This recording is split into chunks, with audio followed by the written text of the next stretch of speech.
Class 12th के chapter number 5 through the eyes of traveller, इसके part 3 जो इसका लास्ट पार्ट है, इसमें आपका स्वागत है। और इस चैप्टर में हम पढ़ रहे हैं कि जो भी ट्रेवलर्स इंडिया में आए 10th to 17th सेंचुरी में, खास करके 3 ट्रेवलर अल-बरूनी, इब्न बतूता और बर्नियर, उन्होंने इंडिया के बारे में क्या देखा और क्या लिखा। सेकंड वीडियो में हम बात कर चुके हैं अल-बरूनी और इब्न बतूता, उनकी बुक्स के बारे में और उन्होंने इंडिया के बारे में क्या लिखा। ये लास्ट पार्ट, इसमें हम बर्नियर ने इंडिया के बारे में जो भी डिस्क्रिप्शन दिया अपनी book travels in the Mughal empire में, उसके बारे में डिस्कस करेंगे। बर्नियर ने जो तरीका अपनाया था इंडिया के बारे में लिखने का, उसका तरीका यह था कि उसने पहले इंडिया और यूरोप और ख़ास करके फ्रांस से कंपेयर किया। जो कंडीशंस इंडिया में थी, सोशल कंडीशन, इकोनॉमिक कंडीशन, जो भी, उसको उसने यूरोप से कंपेयर किया और उसके बाद उसने अपने विवरण को लिखा। और ख़ास करके उसने उन चीज़ों को देखा जहाँ पर इंडिया की कंडीशन जो थी उसे ख़राब लगती थी, और उसी के बारे में उसने ज़्यादा लिखा, डिप्रेसिंग कंडीशंस के बारे में। इसीलिए यहाँ जो वर्ड यूज़ किया गया है डिजेनरेट ईस्ट, यानी कि अविकसित पूर्व, उसकी जो कल्पना थी वो ये थी कि इंडिया यूरोप के मुकाबले में लगभग सभी फील्ड में डिजेनरेट था, अविकसित था। अब ऐसा वो क्यों मानता था, उसका ऑब्जर्वेशन क्यों इस तरह से था, तो उसके पीछे रीज़न ये दिया हमारी बुक में कि वो ऐसा ऑब्जर्वेशन करके अपने यूरोप के अंदर जो भी पॉलिसी मेकर्स थे, जो भी एजुकेटेड क्लास था, उसको अफेक्ट करना चाहता था, उनको प्रभावित करना चाहता था। उसका ये ज़ोर था कि अगर वो उसकी बातों को नहीं मानेंगे तो यूरोप में भी वही कंडीशंस पैदा हो जाएगी, वही पिछड़ापन आ जाएगा जो इंडिया के अंदर है। इसीलिए ऐसा लगता है कि जानबूझकर के उसने इंडिया की डिप्रेसिंग कंडीशन को अपने बुक में जगह दी। अब हम देखते हैं कि वो किस तरह से इंडिया को कंपेयर करता है और इंडिया के बारे में लिखता है। फर्स्ट ऑफ ऑल वो पीजेंट्स के बारे में लिखता है और लैंड जो है उसके ऊपर ऑनरशिप के बारे में लिखता है। According to him, one of the fundamental difference between Mughal India and Europe was the lack of private property. उसका ये मानना था कि इंडिया में जो है वो प्रॉपर्टी के ऊपर प्राइवेट ओनरशिप नहीं है और सारी ज़मीन का जो मालिक है वो मुगल एम्परर है। और इसकी वजह से जो फार्मर्स हैं वो अपनी फील्ड के अंदर उतना अच्छा इन्वेस्टमेंट नहीं करते, उतना अच्छा काम नहीं करते जैसा कि वो कर सकते थे, और प्रोडक्शन ज़्यादा हो सकती थी। क्योंकि उनकी ओनरशिप नहीं है, इसलिए वो सोचते हैं कि देर सवेर ये ज़मीन उनके हाथ से चली जाएगी, किसी और को दे दी जाएगी, और इसलिए वो उसके ऊपर ज़्यादा अच्छे से इन्वेस्टमेंट नहीं करते थे। जबकि यूरोप के अंदर प्राइवेट प्रॉपर्टी है और वहाँ पर लोगों को ज़मीन मिली भी है, इसलिए वो अच्छा काम करते हैं। ये उसका एक ऑब्जर्वेशन था, कंक्लूज़न था। और उसका ये भी कहना था कि इंडिया के अंदर या तो एकदम अमीर लोग हैं, बहुत ही रिच, अल्ट्रा रिच हम उनको कहेंगे, बहुत ज़्यादा रिच, और या फिर एकदम गरीब हैं। तो जो ज़्यादा संख्या है वो गरीबों की है और बहुत कम संख्या में, बहुत ही माइनर नंबर्स में रिच लोग हैं। उसका यह मानना था कि इंडिया में किसी तरह की कोई मिडिल स्टेट यानी कि मध्यम वर्ग, बीच का कोई वर्ग नहीं है, या तो एकदम एक्सट्रीम पुअर या फिर एक्सट्रीम रिच। फिर उसने इंडिया के राजा जो मुगल एम्परर्स थे उनके लिए वर्ड्स जो यूज़ किए वो थे beggars and barbarians. According to him, the king was the king of beggars and barbarians. Its cities and towns were ruined, contaminated with ill air. यहाँ के जो शहर हैं, यहाँ के जो कस्बे हैं, वो दूषित हवा से भरे हुए हैं। It's field over spread with bushes, और यहाँ के जो खेत खलिहान हैं वो झाड़ीदार हैं। एंड फुल ऑफ पेस्टिलेंशियल मैरिशेस, और घातक दलदलों से भरे हुए हैं।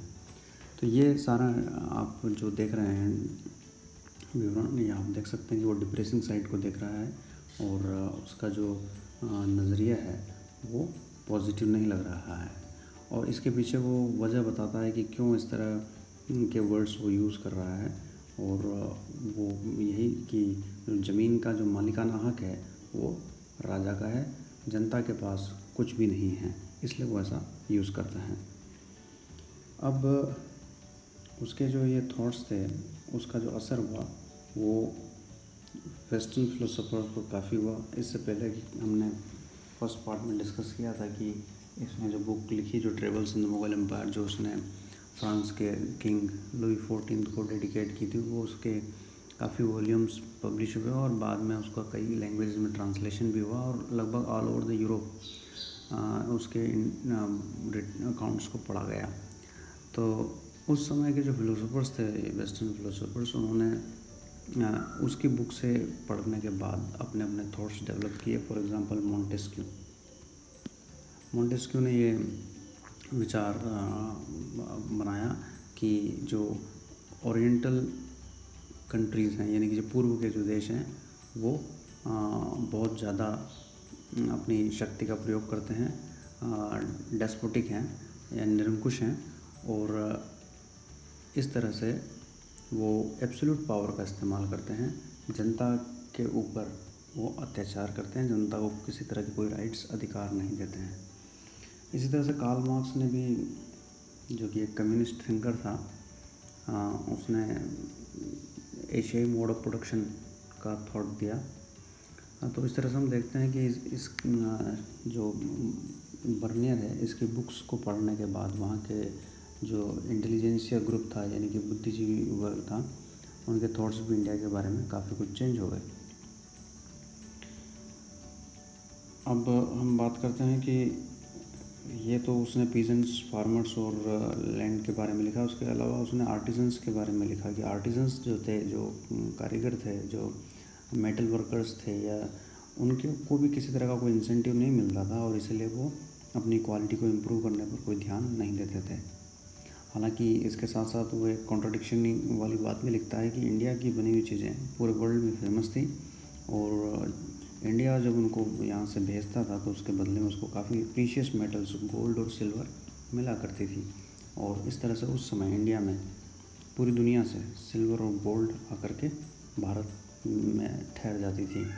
तो ये एक बड़ी कॉन्ट्रडिक्शन वाली बात लिखते हैं वो, कि एक तरफ तो इंसेंटिव नहीं होने से क्वालिटी अच्छी नहीं होती थी, लेकिन दूसरी तरफ वो ये भी लिखते हैं कि इंडिया की चीज़ें सभी तरफ बिकती भी थी। चलिए अब अगली बात कर लेते हैं। बर्नियर ने जो सिटीज़ हैं, इंडियन सिटीज़ को, उनको कहा है कैंप टाउन्स। कैंप टाउन यानी कि शिविर नगर। कैंप आपने सुना होगा कि कहीं जाते हैं तो एक टेम्परेरी थोड़े समय के लिए कहीं रहना हो तो कैंप लगाए जाते हैं, आर्मी के द्वारा कैंप लगाए जाते हैं। और तो इस तरह से कैंप जो है वो टेम्परेरी थोड़े समय के लिए रहने के लिए बनाए जाते हैं। तो उसका मानना था कि सिटीज़ जो है, मुगल सिटीज़, वो कैंप टाउन्स हैं। उसका मानना था कि जब कभी मुग़ल कोर्ट कहीं पर मूवमेंट होता तो उसके साथ साथ ही वो सिटीज़ बनते थे, और जैसे ही वो वहाँ से मूव कर जाता उसके बाद वो सिटीज़ वापस ख़त्म हो जाते थे।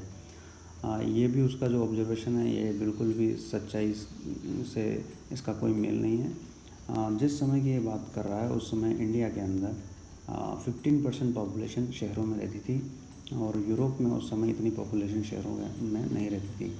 यूरोप के मुकाबले इंडियन जो सिटीज़ थी वो ज़्यादा अच्छे कंडीशन में थे और कई वैरायटी वाले सिटीज़ थे, कोई एक ही तरह के सिटीज़ नहीं होते थे। जो वो कहता है कैंप टाउन, इसके बजाय इंडिया में कुछ मैन्युफैक्चरिंग टाउन्स थे जहाँ केवल मैन्युफैक्चरिंग का काम होता था, ट्रेडिंग टाउन्स थे, पोर्ट टाउन्स थे, सेक्रेड सेंटर्स भी थे जो धार्मिक केंद्र थे, पिलग्रिमेज टाउन्स भी थे। इस तरह से डिफरेंट टाइप के टाउन्स उस समय इंडिया में डेवलप्ड थे और इनके अंदर मर्चेंट कम्युनिटीज़ और प्रोफेशनल क्लास रहती थी। मर्चेंट्स के भी कई सारे ग्रुप्स होते थे और वो अपने ग्रुप्स के ज़रिए एक साथ रहते थे और इनको वेस्टर्न इंडिया के अंदर महाजन कहा जाता था, जो ट्रेडिंग करने वाले मर्चेंट लोग थे उनको, और इनका एक चीफ होता था जिसको सेठ कहते थे। और जो अर्बन एरियाज़ हैं वहाँ पर, जैसे कि फॉर एग्जांपल अहमदाबाद, वहाँ पर जितने भी महाजन हैं उनका जो चीफ होता था उसको नगर सेठ कहा जाता था। तो इस तरह से शहर जो थे वो काफ़ी प्रॉस्परस थे, समृद्ध थे।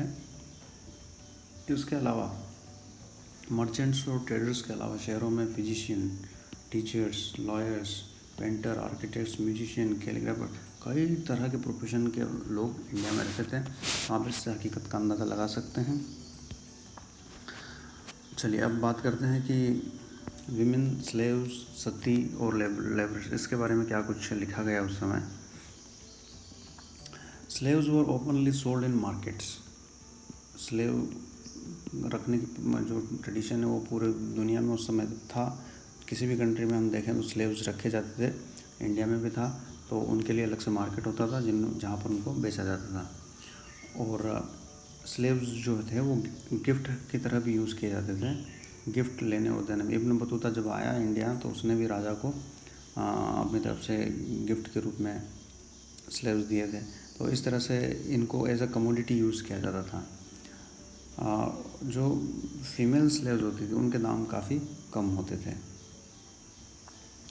अब जो उस समय के राइटर्स हैं उन्होंने महिलाओं के बारे में भी लिखा, लेकिन जो बर्नियर है उसने, चूँकि उसका जो एटीट्यूड था, जो ऑब्जर्वेशन था, वो नेगेटिव साइड वाला ज़्यादा था, उसने सती सिस्टम के बारे में डिटेल में लिखा।